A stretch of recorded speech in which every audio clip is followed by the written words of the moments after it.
Welcome to Cut the Crop, keeping you in the know about everything you grow. Researchers, growers and other interesting folk delivering insights and information on topics ranging from agronomy to profitability. Brought to you by the Foundation for Arable Research. Hello and welcome to Cut the Crop. I'm Anna Heslop and today I'm interviewing FAR CEO Alison Stewart. Welcome. Hello. And we're going to do a bit of a catch up about what FAR is planning for this year, what's on the program, what might change, what's new, what's continuing, and all of that kind of thing. So we're going to start with, let's start at the international level. It's post-COVID now.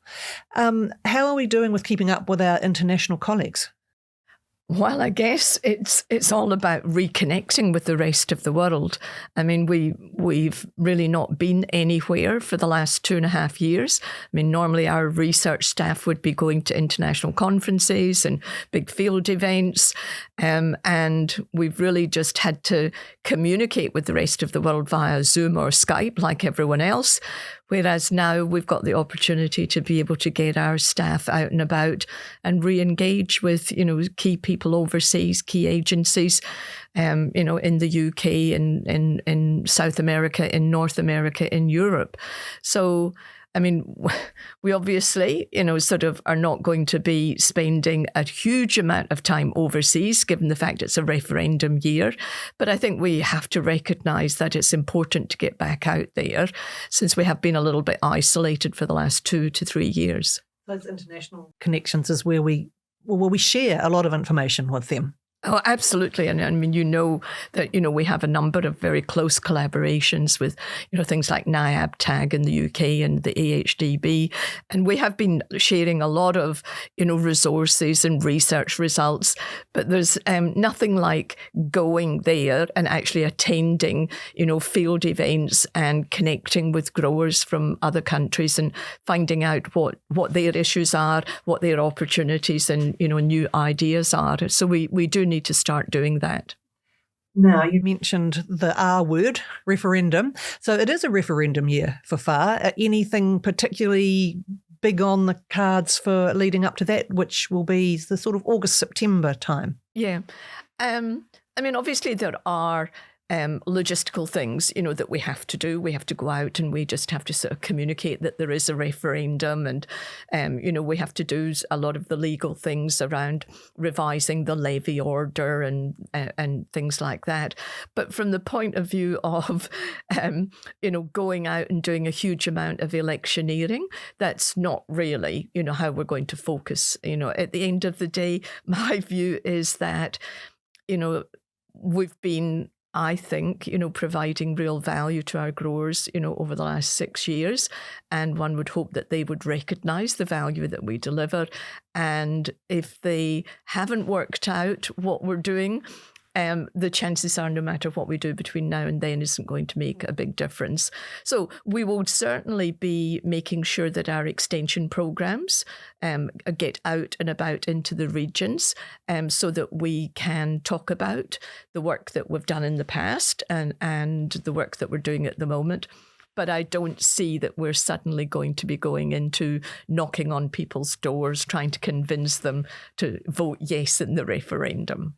So it's business as usual because there's plenty of that. Exactly. There is so much on, sort of in agriculture in general in New Zealand. There's so many big ticket items that FAR has to be involved in, as well as, our business as usual R&D, as well as, there are a number of red flags, at the moment. We're dealing with, 2 biosecurity incursions. We're obviously going to have to sort of potentially repivot some of our R&D programs to take into account what's happened in the North Island with Cyclone Gabrielle.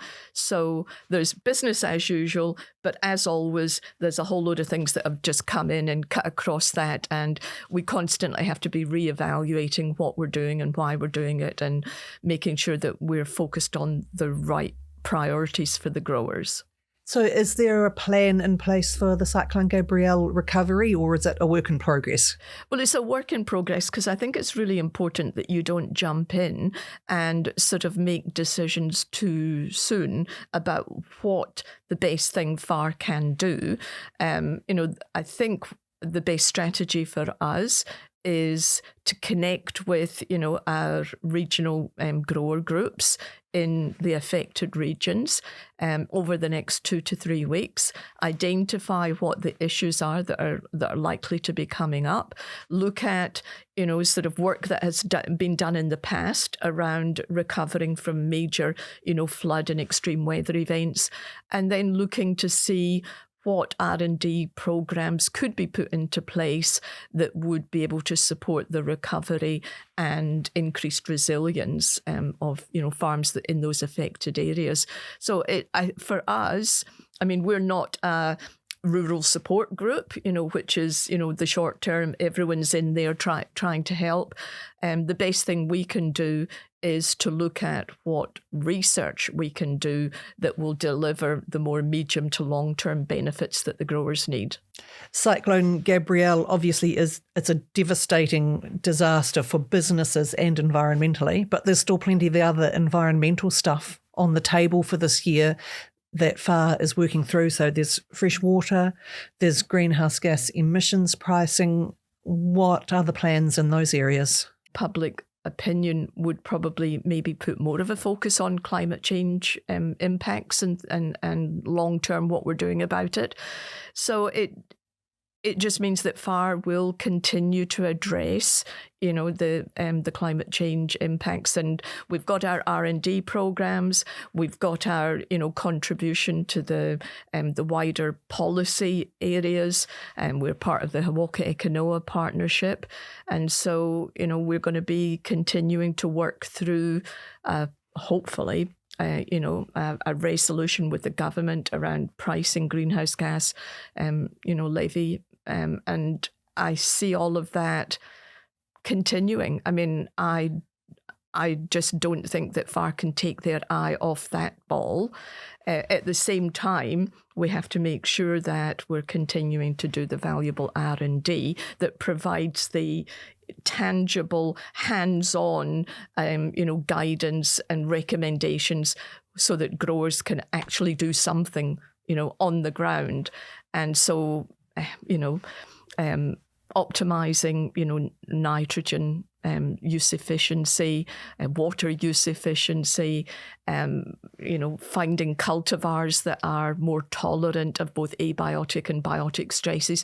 All those things are going to be needed in order for the arable sector to be able to move forward and be more resilient, to be able to deal with all the environmental issues that are coming down the track. So there may be a need for some new tools and technologies there. What's happening with that Cultivate Fund that we talked about last year? Yep. So, obviously, we're still moving ahead with that. We've had some really positive uptake and, investment committed by a wide range of growers as well as other agencies and companies. The plan was that, we're going to launch it sort of early this year.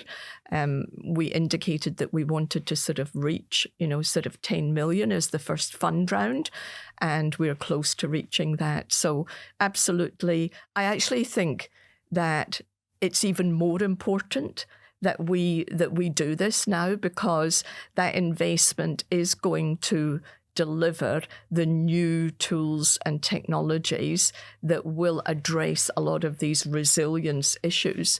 And I think that it might look a little bit, disingenuous to be sort of looking at investing at the moment. But sometimes it's at times like this, it's really important to take a long-term view and look for things that are going to be a step change for the industry. Because if we just do the same as we've always done, we're potentially on a bit of a slippery slope downwards. And so we do have to try new things and take some risks in order to be able to position the industry for a much stronger and more resilient future. So those fund managers for the Cultivate Fund, they'll be making some announcements in the coming months about, I don't know, applying for funds or however it works. Absolutely, yes. Once we reach the 10 million and we launch the fund, there'll be announcements. There'll be requests for people to apply and things like that, and it'll all just get rolled out, and it will really be driven by Northington Partners, who are the fund manager. It's important, as far as the cornerstone partner, that an investor, that we're actively involved, but we've got our own business to do, our R&D, and that's where our focus is going to be. Talking about the regions and investment, a year or two back, a group of very vocal Southlanders complained a bit that they felt that they weren't getting enough Southland-centric research. So what's happening there now? Well, it's like anything. I don't think it was just the Southland farmers. I mean, we've always had that criticism that we're a bit Canterbury-centric. And I mean, there are many good reasons for that, where we're based, where a large number of the growers are. But we've always recognised that we need to be more proactive in getting out to the regions, and we've implemented a number of initiatives over the last 3 or 4 years. I mean, we've invested a lot more in maize research to be able to deliver more benefit to the Central North Island maize growers. We've proactively established the Growers Leading Change initiative to get those facilitators out into the regions. And then we're basically responding to the Southland growers and recognising that there is real value in having a little bit of a sort of a research hub down there. And so the plan is that we're going to have a field site. We're going to lease some land from a farmer down there, and we're going to basically create a Southland Arable hub where we can pull together a lot of our research trials and have them based on the same area, so that we can use it as a sort of almost like a demo site, and that it will create a little bit of a focus for our extension activities, as well as other agencies that we want to collaborate with, like Plant and Food Research and the Oat Industry Group. So it's really responding to the fact there's a lot of things going on down there, and it makes sense for FAR to try and focus those and create a bit of a profile and have a site that we can use in a really meaningful way for field events and for extension activities. And so we're hoping that that will all sort of start off in this coming planting season. So big plans.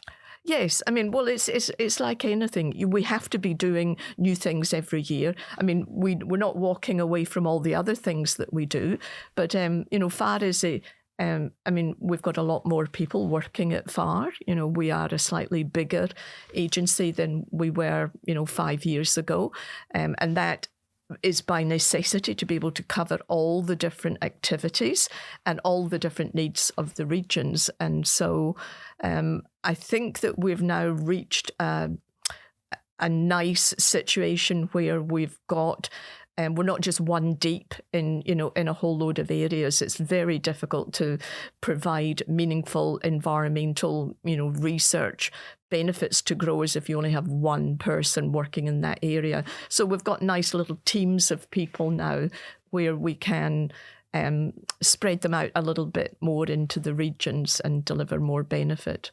And we'll be hearing all about FAR's research and some international collaborations at the conference in June. Yes, it's always really important for FAR to be able to get the results of our research out to growers in a meaningful way. And we had our big maize event, as you well know. It was supposed to be a field event, and then we converted it to an online event in order to be able to present the range of work that we've been doing in the maize programme to the maize growers. In the middle of the year, we've got our big conference where we will sort of bring a lot of talks around the research that we've been doing, as well as research that's being done, by other agencies. And that's always a focal point every 2 years to be able to, get that out. But that doesn't negate from all the other extension things that we have to do, because we know, from experience that you have to be able to put the message out in 4 or 5 different ways. And we do conferences and we do field events and we do webinars and we do podcasts, because we know that, the growers are not necessarily going to get the key messages, if we're only addressing one communication forum. So we are a lot more varied in our communication strategies than we've been in the past. And that's just responding to the different way in which people want to hear the work and the results that we've done.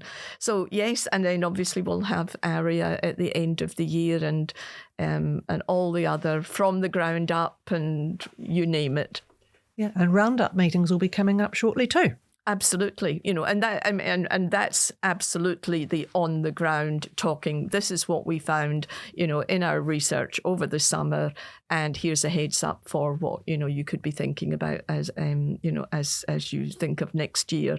But of course, in all of that, we're dealing with 2 biosecurity incursions, and so trying to juggle a number of balls in the air at the moment, and I guess that's one thing that I occasionally have to keep reminding growers that whilst we might have a plan for the year, we have no idea what's going to come round the corner, and we do have to be agile, and we do have to be able to pivot and take resources and transfer them to something like the cyclone recovery or the biosecurity incursions. And that's what's really good about FAR, is that it's got the ability to be flexible and responsive. That's a fabulous way to end. Thank you, Alison. Thank you, all listeners. Wherever you are, whatever state you're in, whether you're finished harvesting, in a cleanup operation, we wish you well and have a great day on the farm. Thanks for tuning in to Cut the Crop, presented to you by FAR. If you'd like to know more about any of the topics discussed or have any suggestions for future topics, go to www.cutthecrop.co.nz.